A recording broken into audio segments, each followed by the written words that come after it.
EXVs are becoming more and more popular in HVAC equipment to meter refrigerant to the outdoor coil in the heating mode to give the equipment a wider range of operation and better refrigerant control at low ambient conditions.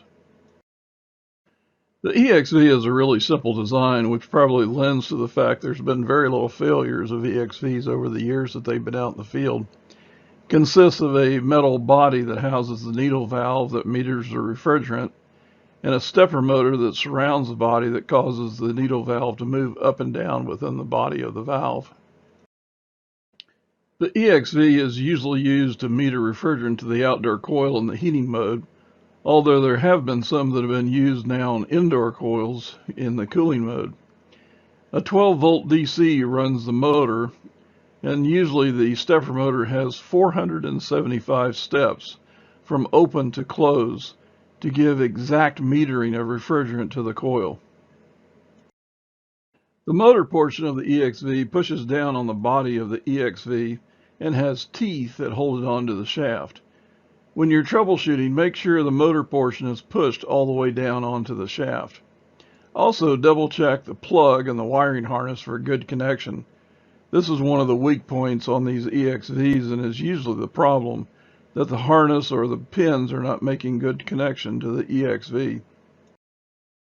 So here we have a better breakdown of the EXV.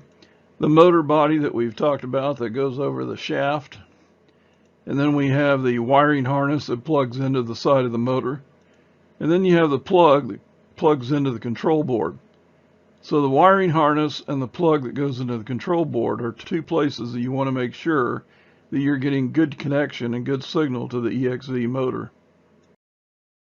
Whenever we talk about troubleshooting these units and these devices that have plugs like this, we always talk about the probes that you use on your electric meters and how important it is to have the skinny probes to get into these pins and plugs, because the fat probes can cause damage to these plugs, whereas the skinny probes can get into the plugs without doing damage to them. So make sure if you're doing troubleshooting on plugs like this, that you go to the parts house and you purchase a skinny set of probes to use on your voltmeter. Troubleshooting is much like working on an ECM motor with DC voltage signals from the control board to the EXV to command it to open or close. Some EXVs also have a backfeed line to report to the control board what position it is in. These voltage values are necessary to properly troubleshoot an EXV and are usually printed in the service manual for the unit.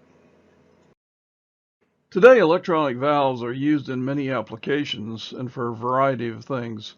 Expansion valves, capacity control valves for like hot gas bypass, evaporator pressure regulators to control temperature or pressure, liquid injection for oil cooling and de-superheating screw compressors, liquid level control for flooded evaporators, crankcase pressure regulators, and head pressure control. Companies like Emerson have kits where you can apply an EXV to just about any unit for any application. They also supply a pressure transducer and a temperature sensor thermistor, which feed into the control board that tells the EXV what position it needs to be in. Go to arefco.com for more videos, like, subscribe, and check back every week for new videos.